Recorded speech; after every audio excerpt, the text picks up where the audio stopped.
Welcome to Summit academy Anveshana films test series for KAS 2024. ಇವತ್ತಿನ ಈ ವಿಡಿಯೋದಲ್ಲಿ ಎನ್ವೈರನ್ಮೆಂಟ್ ಟೆಸ್ಟ್ 4 ಅನ್ನ ನೋಡೋಣ. ಇದೇ ರೀತಿಯಾದ KAS ಎಕ್ಸಾಮಿಗೆ ಬೇಕಾಗಿರುವಂತ ಟೆಸ್ಟ್ ಸೀರೀಸ್ಗಾಗಿ ನಮ್ಮ ಚಾನೆಲ್ ಅನ್ನ ಲೈಕ್, ಶೇರ್ ಮತ್ತೆ ಸಬ್ಸ್ಕ್ರೈಬ್ ಮಾಡ್ಕೊಳ್ಳಿ. ಕ್ವೆಶನ್ಸ್ ಏನಿದೆ ಅಂತ ನೋಡೋಣ. First question, which among the below is not a ಮಾರ್ಸುಪಿಯಲ್ ಅಂತ ಕೇಳ್ತಾ ಇದ್ದಾರೆ. ಮಾರ್ಸುಪಿಯಲ್ ಅಂದ್ರೆ ಪೌಚ್ ಇರೋ ಆನಿಮಲ್ಸ್. ಸೊ ಈ ಕ್ಯಾಂಗ್ರೂ ಫಾರ್ ಎಕ್ಸಾಂಪಲ್, ಅದು ಹೊಟ್ಟೆಯ ಚೀಲದಲ್ಲಿ ಮಕ್ಕಳನ್ನ ಸಾಕತ್ತಲ್ಲ, ಚಿಕ್ಕ ಮಗುನ. ಸೊ ಆ ರೀತಿ ಪೌಚ್ ಇರೋ ಪ್ರಾಣಿಗಳನ್ನ ಮಾರ್ಸುಪಿಯಲ್ ಅಂತ ಹೇಳಿ ಕರಿತೀವಿ. So pouched animals which have pouch to rear the young ones are called as your marsupials. So option A kangaroo, B koala, C wallaby, D bat. Answer option ಯಾವ್ದಿದ್ರಲ್ಲಿ ಮಾರ್ಸುಪಿಯಲ್ ಅಲ್ಲ ಅಂತ ಕೇಳ್ತಾ ಇದ್ದಾರೆ. So it is bat. Bat is not a marsupial, bat is a mammal. ಅದು young one ಗೆ birth ಕೊಡುತ್ತೆ direct ಆಗಿ. So bat is a mammal, it is not a marsupial. ಅದು ಬಿಟ್ರೆ ಕ್ಯಾಂಗ್ರೂ, ಕೋಲಾ, ವಲ್ಲಬಿ ಮೂರು ಕೂಡ they are ಮಾರ್ಸುಪಿಯಲ್ಸ್. Second question, which among the below is not an invasive alien species? Invasive alien species ಅಂದ್ರೆ ಆ ಪ್ರದೇಶದಲ್ಲಿ ಇಲ್ಲದೆ ಇರೋಂತ ಪ್ರಾಣಿಯನ್ನ ಬೇರೆ ಕಡೆಯಿಂದ ಅದನ್ನ ತಂದು ಅಲ್ಲಿ ಇಂಟ್ರೊಡ್ಯೂಸ್ ಮಾಡಿದ್ರೆ ಅವಾಗ ಅದು ತುಂಬಾ ರ್ಯಾಪಿಡ್ ಆಗಿ ಅದ್ರದ್ದು ಪಾಪ್ಯುಲೇಷನ್ ಸ್ಪ್ರೆಡ್ ಆಗತ್ತೆ. ಬಹಳ ವೇಗವಾಗಿ ಅದರ ಸಂಖ್ಯೆ ಪ್ರಮಾಣ ಜಾಸ್ತಿ ಆಗತ್ತೆ. ಅದನ್ನ ನಾವು ಇನ್ವೇಸಿವ್ ಏಲಿಯನ್ ಸ್ಪೀಶೀಸ್ ಅಂತ ಹೇಳಿ ಕರಿತೀವಿ. Option A is Pigeon, B giant African snail, C gold fish, D eagle. Eagle is endemic. Eagle is endemic to many regions in India. So eagle is not an invasive alien species. ಅದು ಬಿಟ್ರೆ ಈ ಮೂರು ಕೂಡ invasive alien species. ಇವು ಇಲ್ದೇ ಇರೋ ಪ್ರದೇಶದಲ್ಲಿ ಇವು ಬಂದು ತುಂಬಾ ಬಹಳ ವೇಗವಾಗಿ ಹರಡ್ಕೋತಾ ಇದಾವೆ. ಸೊ ಅದಕ್ಕೆ ಅದನ್ನ invasive alien species ಕ್ಯಾಟಗರಿಯಲ್ಲಿ ಹಾಕಿದೀವಿ. So D is not a invasive alien species. Coming to the third question, consider the below statements regarding protected areas. Protected ಏರಿಯಾಗಳು ಅಂತ ಹೇಳಿದ್ರೆ ವೈಲ್ಡ್ ಲೈಫ್ ಸ್ಯಾಂಕ್ಚುರಿ ಇರ್ಬೋದು, ನ್ಯಾಷನಲ್ ಪಾರ್ಕ್ ಇರ್ಬೋದು, ಬಯೋಸ್ಫಿಯರ್ ರಿಸರ್ವ್ ಇರ್ಬೋದು, ಅದನ್ನ ನಾವು protected area ಅಂತ ಹೇಳಿ ಕರಿತೀವಿ. ಸೊ ಇಲ್ಲಿ ಕೆಳಗೆ ಕೊಟ್ಟಿರೋ ಸ್ಟೇಟ್ಮೆಂಟ್ ಗಳನ್ನ ನೋಡೋಣ. National parks can be declared by central government only. So national park ಅನ್ನ ಡಿಕ್ಲೇರ್ ಮಾಡಕ್ಕಾಗೋದು ಸೆಂಟ್ರಲ್ ಗವರ್ಮೆಂಟ್ ಒಂದೇ ಅಂತ ಹೇಳ್ತಾ ಇದ್ದಾರೆ. Next, new human activity is allowed in national parks. National park ಅಲ್ಲಿ ಯಾವುದೇ ರೀತಿಯಾದ ಹ್ಯೂಮನ್ ಆಕ್ಟಿವಿಟಿಯನ್ನ ಅಲೌ ಮಾಡೋದಿಲ್ಲ ಅಂತ ಹೇಳ್ತಾ ಇದ್ದಾರೆ. Next, national park focus on conservation of particular species. So ಕೆಲವು ಒಂದು ಪ್ರಾಣಿಗಳನ್ನ ಮಾತ್ರ ಕನ್ಸರ್ವೇಷನ್ ಮಾಡೋದಕ್ಕೆ ನ್ಯಾಷನಲ್ ಪಾರ್ಕ್ ಇದೆ ಅಂತ ಹೇಳ್ತಾ ಇದ್ದಾರೆ. Which among the above statements are true ಅಂತ ಹೇಳಿ ಕೇಳಿದ್ದಾರೆ.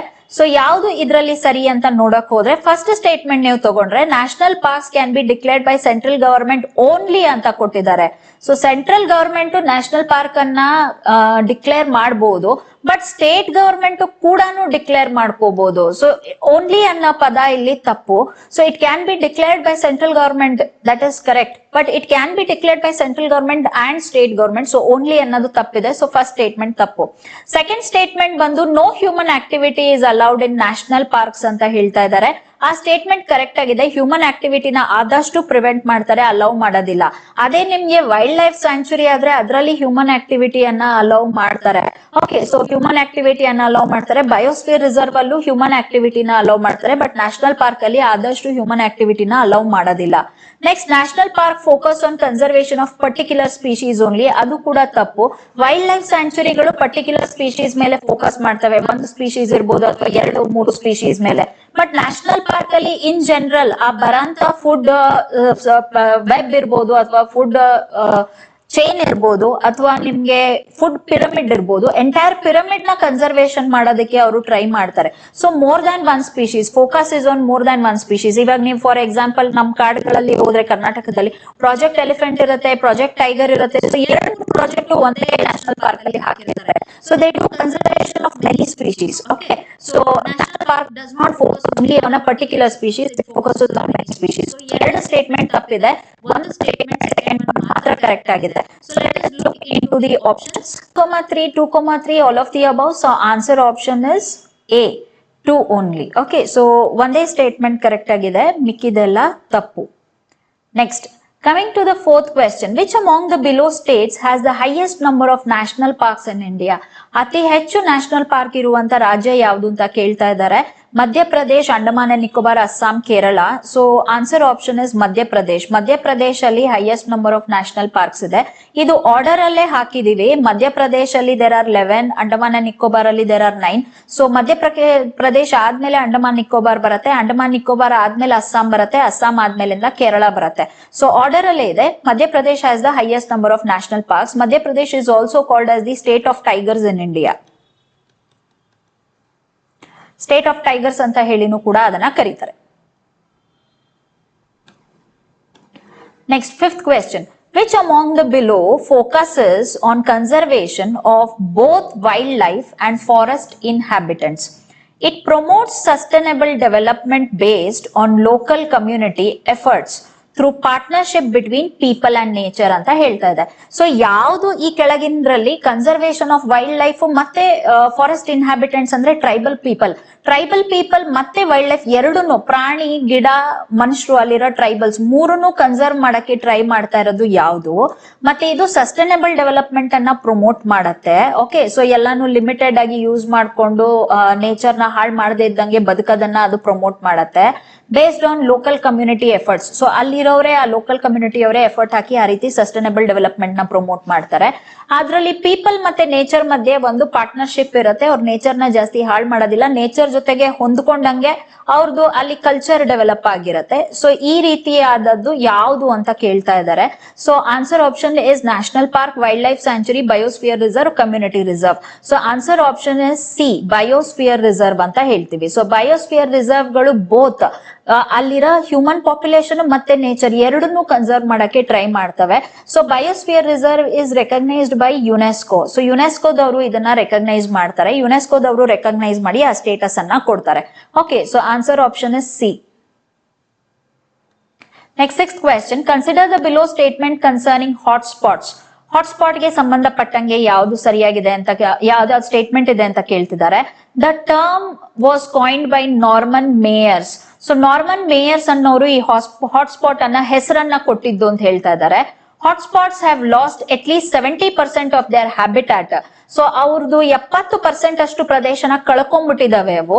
ನೆಕ್ಸ್ಟ್, ದೇ ಹ್ಯಾವ್ ಹೈ ಎಂಡಮಿಸಮ್, ಅಂದ್ರೆ ಅಲ್ಲೇ ಸೃಷ್ಟಿಯಾಗಿರಂತ ಗಿಡಗಳು. Evolution is very very high in the region.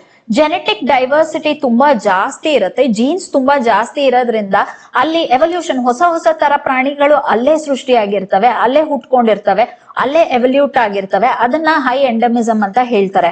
So ಇದ್ರಲ್ಲಿ ಇವಾಗ ಕೇಳ್ತಾ ಇರೋದು which among the above is not true ಅಂತ ಕೇಳ್ತಾ ಇದ್ದಾರೆ. ಯಾವ್ದು ತಪ್ಪು ಅಂತ ಕೇಳ್ತಾ ಇದ್ದಾರೆ. ಸೊ ಫಸ್ಟ್ ಸ್ಟೇಟ್ಮೆಂಟ್ ನೀವು ನೋಡಿದ್ರೆ the term was ಕಾಯಿನ್ಡ್ by Norman mayors, it is correct. ಈ ಟರ್ಮ್ ಡಿಟ್ ಇನ್ 1988. ನೆಕ್ಸ್ಟ್, ಅವು 70% ಮಿನಿಮಮ್ ಅಂದ್ರೂ 70% ಅದರಲ್ಲಿ ಅಳದೋಗಿದೆ, ಅದರಲ್ಲಿ ಲಾಸ್ಟ್ ಆಗೋಗಿದೆ. Next, they have high rate of endemism, ಅದು ಕೂಡ ಕರೆಕ್ಟ್. ಮಿನಿಮಮ್ ಅಂದ್ರೂ ಪ್ಲಾಂಟ್ ಸ್ಪೀಶೀಸ್ ಅಲ್ಲಿ you should have more than 1500 species of plants at least. So plants ಅಲ್ಲಿ ಅಟ್ ಲೀಸ್ಟ್ 1500 ಸ್ಪೀಶೀಸ್ ಎಂಡಮಿಸಮ್ ಇದ್ರೆ ಅವಾಗ ಮಾತ್ರ ಅದನ್ನ ಹಾಟ್ಸ್ಪಾಟ್ ಅಂತ ಹೇಳಿ ಕರಿತೀವಿ. So which among the above is not true ಅಂತ ಕೇಳ್ತಾ ಇದ್ದಾರೆ. ಮೂರು ಕೂಡ correct. So answer option is D, none of the above. So ಯಾವ್ದು ತಪ್ಪಿಲ್ಲ. ಸೊ ಇಂಡಿಯಾದಲ್ಲಿ ಈ ರೀತಿ ಹಾಟ್ಸ್ಪಾಟ್ಸ್ ಇರೋದು ಎಷ್ಟಿದೆ? ಈ ರೀತಿ ಹಾಟ್ಸ್ಪಾಟ್ಸ್ ಇರೋದು ಒಂದು ನಮ್ western Ghats. So Western Ghats is a hotspot. Northern Himalayas in the western region is also a hotspot.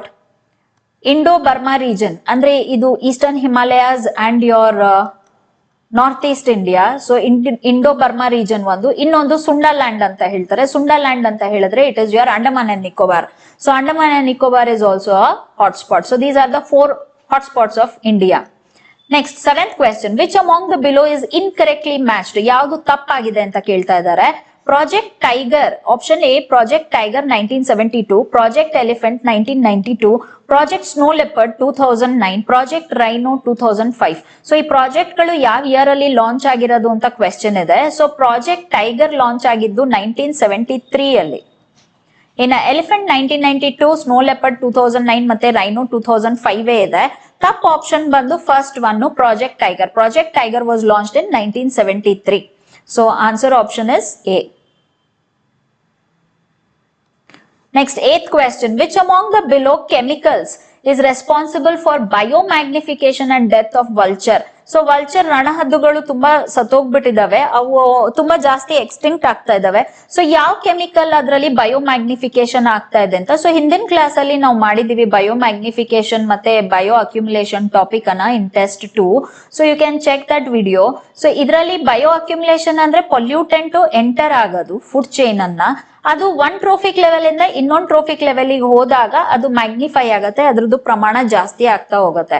So ಆ ರೀತಿ ಯಾವ ಕೆಮಿಕಲ್ ಆಗ್ತಾ ಇದೆ ವಲ್ಚರ್ ಅಲ್ಲಿ, ಅದರ ಮರಣಕ್ಕಾಗಿ, ಅದ್ರ ಡೆತ್ ಕಾಸ್ ಆಗ್ತಾ ಇದೆ ಅದರಿಂದ ಅಂತ. So option A meloxicam, option B is diclofenac sodium, C is acetyl salicylic acid, D is opioids. So idrali answer option is B, diclofenac sodium. Diclofenac sodium is a painkiller given to cattle. So ಆಕಳುಗಳು, ಎತ್ತು, ಕರು, ಹಸು ಇರ್ತಾವಲ್ಲ, ಅವಕ್ಕೆ pain killer ಕೊಟ್ಟಿರ್ತಾರೆ. ಇವು ತೀರೋದಾಗ ಅದನ್ನ ಬಂದು ವಲ್ಚರ್ ತಿನ್ನತ್ತೆ. ಸೊ ವಲ್ಚರ್ ತಿಂದಾಗ ಆ ಪೇನ್ ಕಿಲ್ಲರ್ ವಲ್ಚರ್ ಬಾಡಿ ಒಳಗಡೆಗೆ ಹೋಗಿ ತುಂಬಾ ಪ್ರಮಾಣದಲ್ಲಿ ಸೇರ್ಕೊಳ್ಳುತ್ತೆ. ಯಾಕಂದ್ರೆ ತುಂಬಾ ಸತ್ತೋಗಿರೋ ಕ್ಯಾಟಲ್ ನ ತಿಂದು ತಿಂದು ತಿಂದು ಕ್ರಮೇಣವಾಗಿ ಅದ್ರ ಬಾಡಿ ಒಳಗಡೆ ಇಷ್ಟು ಪ್ರಮಾಣದಲ್ಲಿ ಅದಕ್ಕೆ ಎಲ್ಲ ಹತ್ಕೊಂಡ್ಬಿಡುತ್ತೆ. ಸೊ ಆವಾಗ ಅದ್ರ ಬಾಡಿಯಲ್ಲಿ ಕಾನ್ಸಂಟ್ರೇಷನ್ ಜಾಸ್ತಿ ಆದಾಗ ವಲ್ಚರ್ಗೆ ಕಿಡ್ನಿ ಫೇಲಿಯರ್ ಆಗತ್ತೆ. ಕಿಡ್ನಿ ಫೇಲಿಯರ್ ಆಗಿ ವಲ್ಚರು ಸತ್ತೋಗಕ್ಕೆ ಪ್ರಾರಂಭ ಆಗತ್ತೆ, ಸತ್ತೋಗುತ್ತೆ. ಓಕೆ, ಸೊ ನೆಕ್ ಡ್ರೂಪಿಂಗ್ ಅಂತ ಹೇಳ್ತೀವಿ, ಕತ್ತು ಬಗ್ಗಿಸ್ಬಿಡುತ್ತೆ, ಕತ್ತು ಬಗ್ಸಿ ಅದು ವಲ್ಚರು ಸತ್ತೋಗುತ್ತೆ. ಸೊ ಡೈಕ್ಲೋಫೆನಾಕ್ ಬದಲಿಗೆ ಆಲ್ಟರ್ನೇಟಿವ್ ಬಂದು ಮೆಲಾಕ್ಸಿಕ್ಯಾಮ್ ಕೊಡಿ ಅಂತ ಹೇಳ್ತಾರೆ.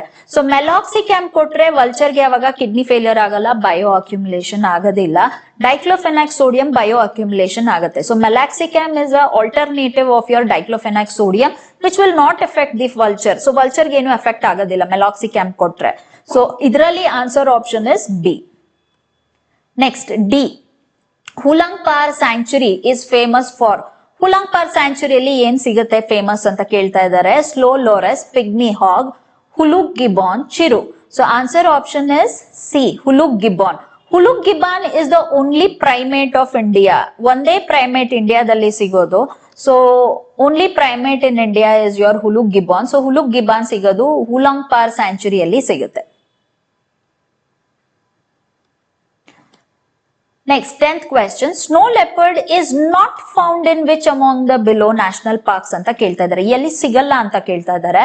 So first one is Hemis national park, second one is Gangotri national park, third one is Phawngpui national park and D Khangchendzonga national park. So ಯಾವ್ದ್ರಲ್ಲಿ ಸಿಗಲ್ಲ ಅಂತ ಕೇಳ್ತಾ ಇದ್ದಾರೆ. So answer option is C, Phawngpui national park. ಇಲ್ಲಿ ಸಿಗಲ್ಲ. ಇನ್ ಮಿಕ್ಕಿದ್ದು 3 ನ್ಯಾಷನಲ್ ಪಾರ್ಕ್ ಅಲ್ಲಿ ನಿಮ್ಗೆ ಸ್ನೋ ಲೆಪರ್ಡ್ ಸಿಗುತ್ತೆ. So these were the 10 questions that we had selected for today. So please do like, share and subscribe our channel. All the best. Prepare well.